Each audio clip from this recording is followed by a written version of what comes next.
Just when you may have thought you had control of your banking, the crooks find a new way in. Becky Worley with ABC on how to protect yourself from a new sophisticated scam intended to part you from your money. Courtney Black says she received a text message appearing to be from her bank, Chase. I got a text message that said, "Did you authorize a wire transfer?" I texted back no. 2 minutes later, I get a phone call from a 1-800 number. And I answered it. She says the caller identified himself as a Chase employee, and he would help her cancel the fraudulent transfer. He told me, "You need to enter this account number," because that's the account it was going to. Section by section, he was telling me how to do it. Black says she saw all the money in her accounts disappear, but that the scammer promised this was all a part of the wire reversal process. The next morning, I kind of got like a gut feeling something wasn't right. And I called Chase, and they're like, "No, you were scammed." In the end, she says she lost more than $11,000. Black says the scammer knew her date of birth, the last 4 digits of her social security number, her Chase account number, and her balance. There's a lot of information that is on the dark web. Scott Augenbaum, a former FBI agent, says stolen passwords and usernames from other website data breaches could be how Courtney's account was compromised. The cyber criminals are banking on the fact that 66% of the population is using the same password from mission-critical platforms. He says that hacked user data can be used to log into other website accounts if the same usernames and passwords are reused. To fight this, some banks send you a code anytime a transfer of money is initiated, and he says that's what the scammers targeting Courtney were after, and she gave them the code. But many advocates say there should be more safeguards. The Electronic Funds Transfer Act and the Truth in Lending Act protect certain types of money transfers, but not all. If a consumer disputes it with the bank or the creditor, then they have to investigate, and if they determine it's unauthorized, they reimburse the consumer. But there's a huge loophole for wire transfers. Those are excluded. Sanchez Adams says she and the National Consumer Law Center have advocated for Congress to change these laws. And it just seems so crazy to me that all of these transactions that are not wires are protected by federal law, and wires are not protected. For now, Chase has denied Black's claims, telling GMA these types of scams are heartbreaking, and we urge all consumers to ignore phone, text, or internet requests for money or access to their computer or bank accounts. Legitimate companies won't make these requests, but scammers will.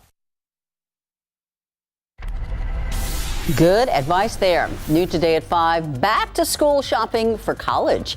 It's more than pens and pencils and backpacks. There's the dorm room to consider. So 12 Underside's Marilyn Moore is tracking down some of the deals on dorm life essentials. I could use this info today at 5 after Entertainment Tonight.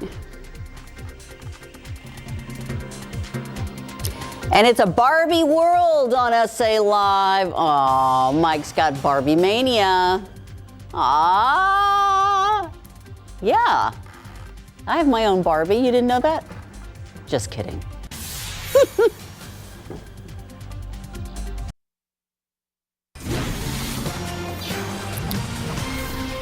A pregnant migrant says that Texas National Guard members denied her water when she was trying to cross the border. She said they were looking to turn themselves in to U.S. immigration authorities last week.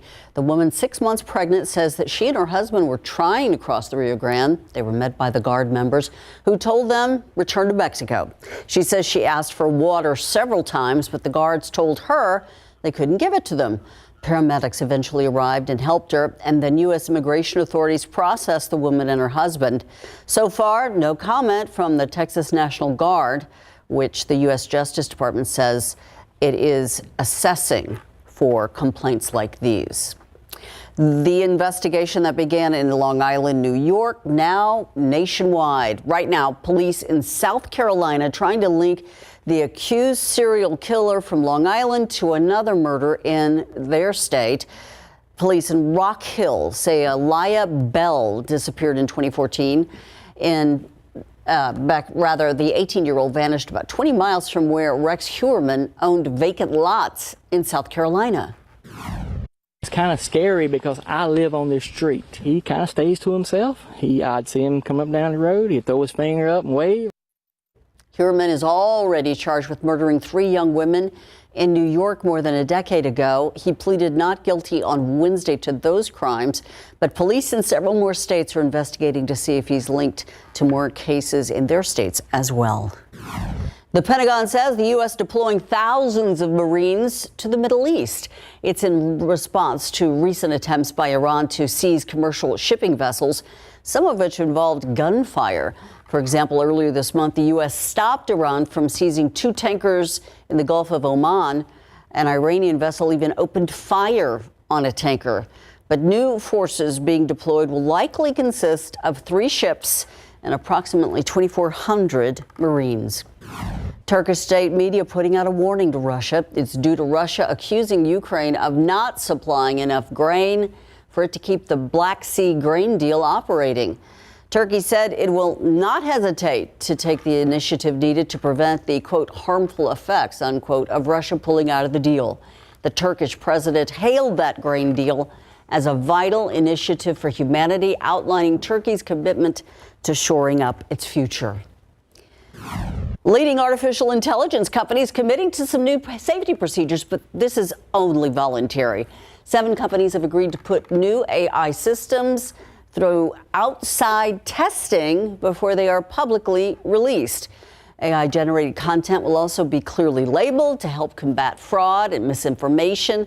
The companies that have included signing on this are Microsoft, Google, Amazon, Meta, OpenAI, Anthropic, and Inflection. We are gearing up for a hot one today. Not as hot, really. It's the last couple of days, but still potentially record-breaking. Yep, it is going to pack a punch, that is for sure, with the heat continuing. And really, it's not going anywhere this weekend and through next week. This summertime heat pattern just really in control of South Central Texas. Let's get you a look at those current conditions outside.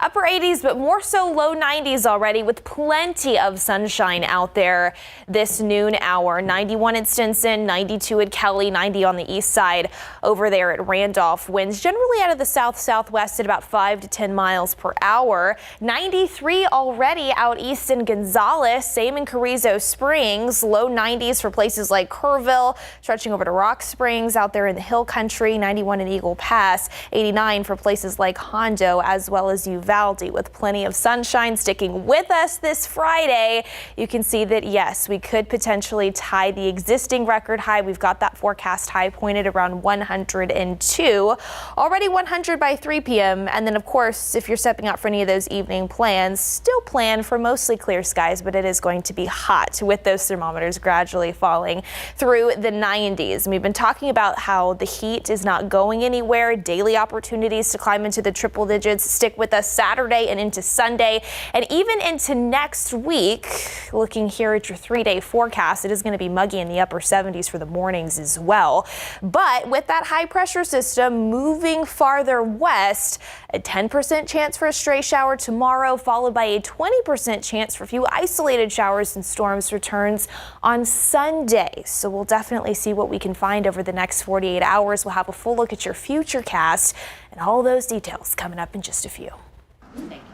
The weekend is here, but we have a lot to look forward to in terms of those closures, so just make sure you plan that commute ahead of time. This is the big one. Loop 1604 over on the northwest side of Bexar County, I should say. We have the North Expansion Project. Now, if you remember this, we saw a full closure last weekend. Well, that's expected to ramp up, but this time on Sunday, July 24th. This should wrap hopefully Monday, July 25th, and it is overnight, so that's the good news. It all starts at 9 in the evening, should wrap at 5 in the morning. Here's what we're going to see out there, guys. Loop 1604 westbound, that's from Lock Hill Selma Road to I-10, and then Loop 1604 eastbound from Chase Hill Boulevard to Lock Hill Selma Road. Full closures out there, so just watch out. Make sure that you plan your commute ahead of time. Let's jump over to 281 because this will take place later Monday morning, July 24th, and it should wrap on Saturday, July 29th. This work will start at 9 in the morning, and fingers crossed, that'll wrap around 3 in the afternoon.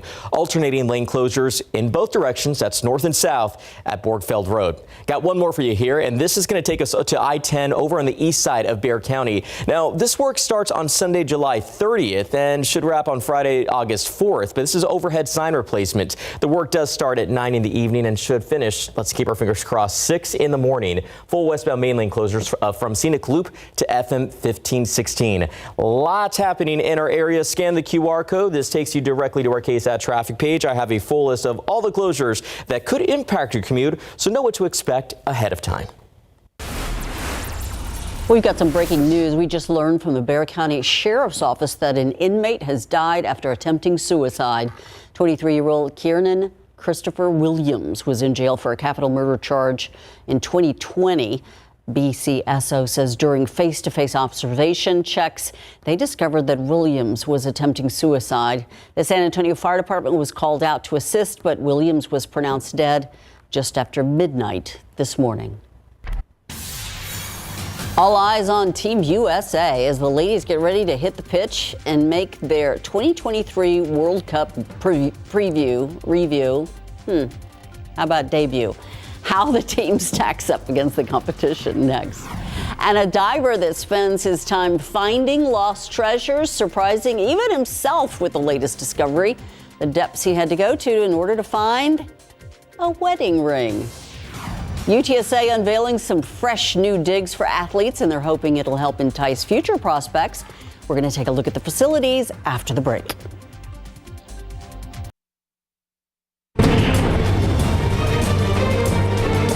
The UTSA Roadrunners have a brand new 14,325 square foot facility, and the school is hoping it'll be a draw for the future, getting prospects who want to play for UTSA.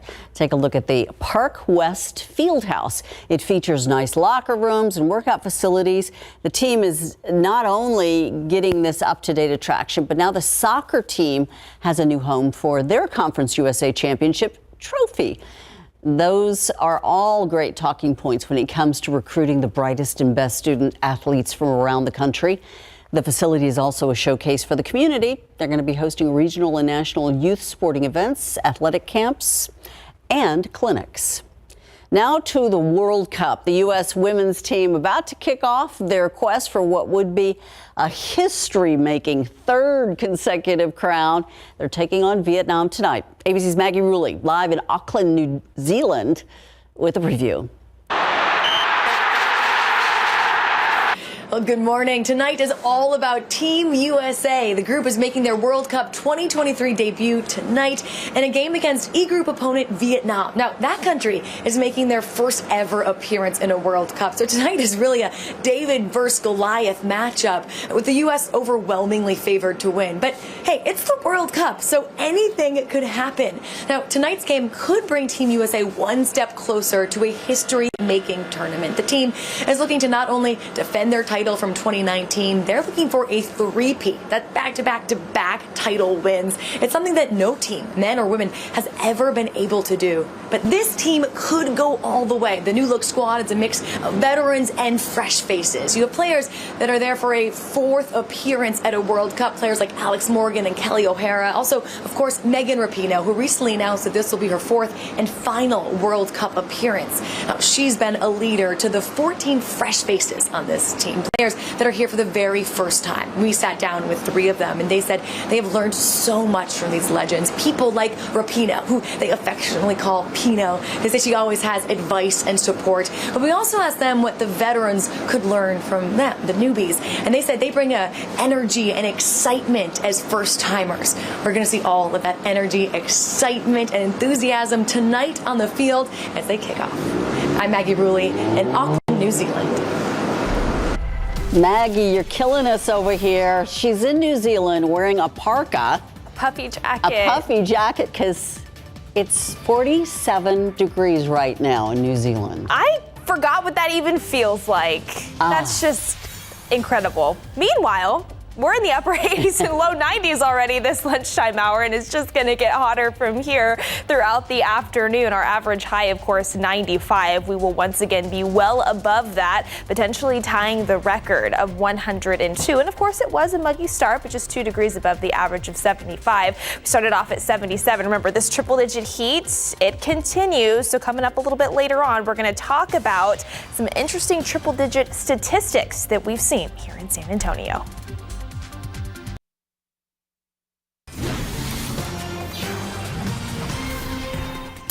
Well, all I can say is there are places where you should be able to go to cool off.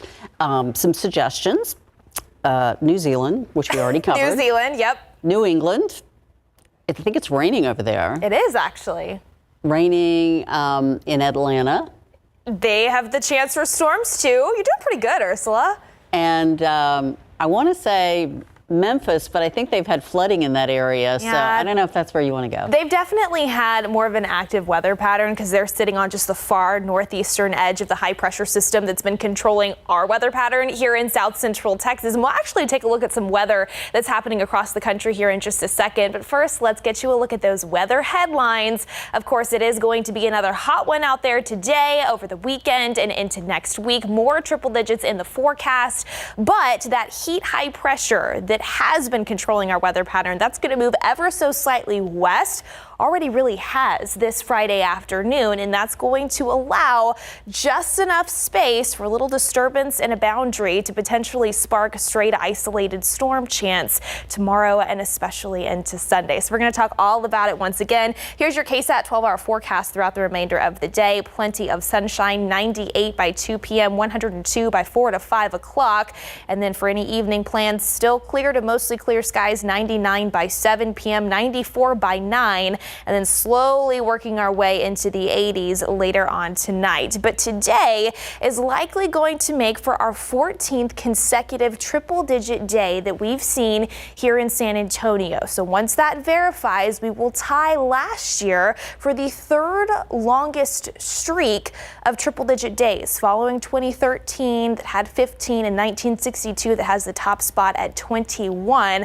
But of course, we will still add on to that total this weekend and next week. That high pressure system not completely going away. So daily triple digits still in the forecast, about 103 tomorrow, 102 into your Sunday, and then more 103 forecast highs throughout the first half of next week. And it's all thanks to this high pressure and control. Nothing really going on across the Lone Star State when it comes to rain this lunchtime hour, just more heat. We've got heat advisories, excessive heat warnings that even stretch to our neighbors off to the east. But here's that weather that we're talking about across different parts of the lower 48. The New England states seeing some rain and even some severe weather. Same out near the Memphis area in the Tennessee River Valley. That's where the Storm Prediction Center has 1 to 2 out of 5 risk for even some severe thunderstorms before the day is done. Not expecting anything crazy here in San Antonio, but we do have that 10% potential for a stray shower tomorrow afternoon and into the early evening hours, and then we'll bump that up to a 20% chance into Sunday. Again, it's not going to be for everybody. More of us than not are unfortunately probably going to miss out with this, but at least it's something. So we're quiet today. By 7 a.m. tomorrow, still plenty quiet, but a few clouds work back in because of the humidity. Then here comes that boundary, very isolated shower possible, and then a slightly better chance by Sunday afternoon and into the evening hours. So it's not going to be for everybody, but we will definitely keep our fingers crossed to see what we can find. And then after that, that heat high inches closer to Texas, and then it is all about the heat heading into next week. And that's also where we may need to monitor for a little bit more Saharan dust. So of course, we'll continue to keep you posted on that. Until then, more news after the break.